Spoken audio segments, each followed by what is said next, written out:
Excelsior news में आप सभी का स्वागत है। मैं रितेश गुप्ता। दर्शकों, जैसे कि हम सब जानते हैं, लंबे समय से जो है जेके एसएसबी के एग्जाम्स नहीं होने के कारण जो है एस्पिरेंट्स जो है वो काफ़ी परेशानियों का सामना कर रहे हैं। इस वक्त मेरे साथ कुछ एस्पिरेंट्स हैं, आइए जाने की कोशिश करते हैं क्या कहना चाहते हैं। सबसे पहले अपना इंट्रोडक्शन दीजिए। जी, मैं विंकल शर्मा और Jammu Kashmir service selection board का मैं एस्पिरेंट हूँ।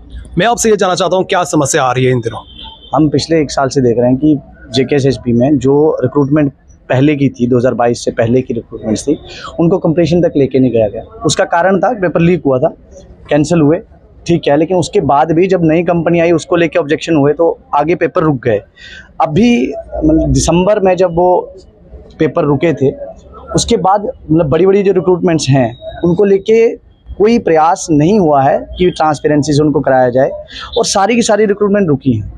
हम ये चाह रहे हैं कि भाई जो पेपर अभी जिनके फॉर्म अप्लाई किए थे लोगों ने, नहीं तो पुराने जो के नए तो हैं, जो पुराने थे बड़ी बड़ी रिक्रूटमेंट्स हैं उनके एग्ज़ाम कराओ और वो विदाउट एपटेक कराओ, ये हमारी रिक्वायरमेंट है। तो आपको लगता है कि एग्जाम जो है विदाउट एपटेक जो है गवर्नमेंट करवा सकती है, पॉसिबल है? बिल्कुल, मैं इसका आपको जो है साक्ष्य दे सकता हूँ। हमारे पास रणवीर प्रेस है, प्रिंटिंग प्रेस। सीबीएसई हाल ही में ओएमआर मोड पे गई है क्योंकि सीबीटी में पेपर लीक हुए। सीटेट सीबीएसई का सीटेट पेपर लीक हुआ। Jammu Kashmir service selection board है और हमें पूरा भरोसा वो कैपेबल है। इनफ जो वहाँ स्टाफ है अवेलेबल है, टीचर हैं हमारे यहाँ, एजुकेशन बोर्ड है, कॉलेजेस में प्रोफेसर हैं, इसके अलावा पुलिस है। तो ऐसी कौन सी चीज़ है जो अवेलेबल नहीं है जो एक पेपर कंडक्ट कराने के लिए चाहिए होती है? ऐसी कोई भी नहीं है। हाँ, पेपर हो सकता है कि स्टेट के पास पेपर नहीं हो तो वो वैसे भी बाहर से खरीदा जाता है। तो ऐसे छोटे छोटे बहाने से अगर कोई कहेगा कि हाँ हमें इंफ्रास्ट्रक्चर नहीं है, ये नहीं है, वो नहीं है, तो जो इंफ्रास्ट्रक्चर है, क्योंकि सीबीटी मोड आने से पहले भी यहाँ पेपर हो रहे थे, ओएमआर मोड में हो रहे थे। ओएमआर में धांधली हुई, बिल्कुल, उसका कोई इनकार नहीं है। धांधली मोड में नहीं हो रही है, धांधली हो रही है जब क्रेडिबिलिटी जिनकी है ही नहीं, जो घोषित चोर हैं, उनको जब पेपर कराने की जिम्मेवारी दे दी जाती है, तब वो चोरियां होती हैं। अब आपकी मांग क्या है? हमारी मांग है कि जल्दी से एग्ज़ाम कैलेंडर निकाला जाए और जो पेपर हैं, जो 2 पेपर जेकेपीएसआई और जेई, वो तो साइड पे हैं, कोर्ट में है, कोर्ट डिसाइड करेगा, उसके बाद फैसला जैसे भी होगा उसको मान्य होगा सबको। लेकिन जो इस समय बाकी एग्ज़ाम है बिना एपटेक के सरकार खुद कराए, ताकि जल्दी से जो रिक्रूटमेंट प्रोसेस है वो कंप्लीशन होगी, सो दैट जो एक पाइपलाइन में 5-6 हज़ार पोस्ट जो इस टाइम पे पड़ी हुई है वो कम से कम कंप्लीशन हो, लोगों को जॉब्स मिले। आपका नाम क्या है? मेरा नाम अतुल सूदन है। मैं भी जेके एसएसबी का एस्पिरेंट हूँ, डिफरेंट एग्जाम्स का।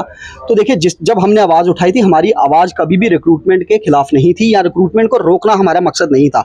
हमारी आवाज़ जब उठाई थी, हमने उठाई थी कि जो रिक्रूटमेंट के अंदर भ्रष्टाचार चल रहा है या जिन ब्लैकलिस्टेड कंपनी से ये रिक्रूटमेंट करवा रहे हैं उसके खिलाफ आवाज़ थी। लेकिन बड़ी चालाकी से जेके एसएसबी ने और जेके यूटी एडमिनिस्ट्रेशन ने, आप देखिए कि 2 ही पेपर मात्र जो हैं वो कोर्ट के मसले में फंसे हुए हैं।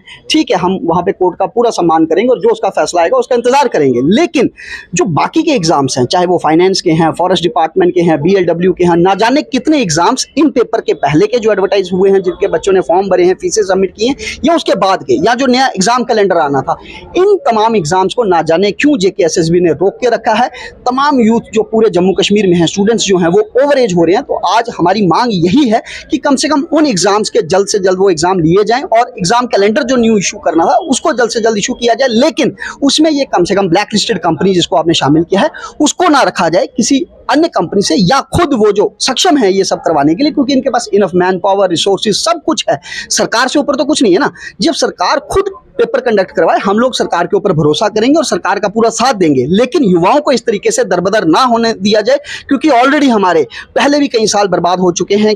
जम्मू कश्मीर का पिछला पीरियड देखेंगे तो अब और ज़्यादा हम ये सब बर्दाश्त नहीं कर पाते और हम ये चाहते हैं कि जल्द से जल्द एग्जाम कैलेंडर इशू हो और तमाम एग्जाम जो हैं वो दोबारा लिए जाए। आपका नाम क्या है? रोहित स्कूटी। तो रोहित जी, आपकी भी यही मांग है कि कैलेंडर जो है इश्यू होना चाहिए? जी सर, हाँ, हमारी सबसे पहले मांग यही है कि एग्जाम कैलेंडर रिलीज़ हो जल्दी से जल्दी, क्योंकि बच्चे पिछले 2022 में यही हुआ कि एग्ज़ाम हुआ, स्कैम हुआ, फिर डेट दे दी, 7-8 महीने हो गई, फिर दोबारा एग्ज़ाम दिया, फिर वो भी अभी उसका पता नहीं है कि वो कितनी उसमें घोटाले हुए हैं, क्या हुआ है। तो अब बच्चे फ्रस्ट्रेटेड हो गए कि वही चीज़ बार बार एज भी बच्चों की बढ़ रही है, कितना ही पढ़ेंगे, वही सब्जेक्ट बार बार रिपीट करेंगे, बच्चे फ्रस्ट्रेटेड है।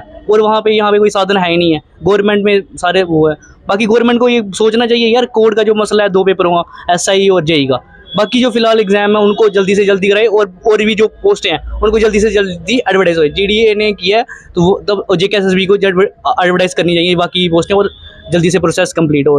आपका नाम क्या है? Sir my self Rahul Kesar, JK SSB and JK BSc AE aspirant and technical exam aspirant. वो बिल्कुल सही कह रहे हैं, ये युवा एग्ज़ाम जल्दी होने चाहिए। जो बाकी कोर्ट केस का तो अलग मामला है, ये मामला बिल्कुल हल्के साइड पे रख के जो बाकी एग्ज़ाम्स हैं वो किसी भी कंपनी या फिर गवर्नमेंट खुद करवाए, मगर क्रेडिबिलिटी के लेके करवाए, अकाउंटेबिलिटी हो और एग्ज़ाम जल्दी से जल्दी हो, युवा परेशान नहीं हो। आप क्या चाहते हैं, ओएमआर के माध्यम से होने चाहिए या फिर ऑनलाइन मेथड से होने चाहिए? देखिए, मैं तो दोनों के लिए ही सही मानूंगा कि ओएमआर जब ट्रांसपेरेंसी होनी चाहिए, बस ट्रांसपेरेंसी और Exams हो- अकाउंटेबिलिटी होनी चाहिए, बस एग्जाम्स होने चाहिए और अकाउंटेबिलिटी एंड ट्रांसपेरेंसी होनी चाहिए। आपका नाम क्या है? जी, मेरा नाम रोहित शर्मा है। तो रोहित जी, लंबे समय से जो एग्जाम्स नहीं हो रहे हैं, तो एग्जाम्स ना होने के कारण क्या समस्या आ रही है? देखिए सर, एग्ज़ाम्स नहीं होने के कारण यहाँ पे जितना भी यूथ है फ्रस्ट्रेट हो चुका है। फ्रस्ट्रेट जो लेवल है वो बढ़ चुका है। तो हमारी सीधी सी यही डिमांड है कि जो 2 एग्ज़ाम पेंडिंग है कोर्ट में, उनको कोर्ट में रहना दिया जाए और कोर्ट का जो भी डिसीजन होगा हम उसको स्वीकार करेंगे। लेकिन जो एग्ज़ाम पेंडिंग है, लाइक 3 बड़े एग्ज़ाम जैसे फाइनेंस हो गया, VLW और जेई का, ये एग्ज़ाम सरकार खुद भी करा सकती है या फिर किसी नई एजेंसी को हायर करके ये एग्ज़ाम जल्द से जल्द करवाए जाएं। जल्द से जल्द एग्ज़ाम कैलेंडर आया जाए ताकि बच्चों को थोड़ी राहत मिले और एग्ज़ाम्स एक सही तरीके से हो। एग्जाम्स ना होने के कारण जो है स्टूडेंट्स डिप्रेशन में जा रहे हैं। स्टूडेंट्स का यही कहना है, एस्पिरेंट्स का यही कहना है कि गवर्नमेंट जो है वो सक्षम है, हमारी जेके एसएसबी जो है वो सक्षम है और जल्द से जल्द जो है पेंडिंग एग्जाम्स जो है वो करवाए जाएं ताकि स्टूडेंट्स को, एस्पिरेंट्स को राहत मिल सके। और जल्द से जल्द जो है न्यू एडवर्टाइजमेंट भी निकालनी चाहिए, नई पोस्ट जो है वो भी क्रिएट करनी चाहिए, क्योंकि यहाँ पर बेरोजगारी की भी समस्या है जिसका समाधान जो है गवर्नमेंट को जल्द से जल्द निकालना चाहिए। फिलहाल नितिन कनोत्रा और मुझे यानी कि रितेश गुप्ता को दीजिए इजाजत और आप देखते रहें एक्सेलशियर न्यूज।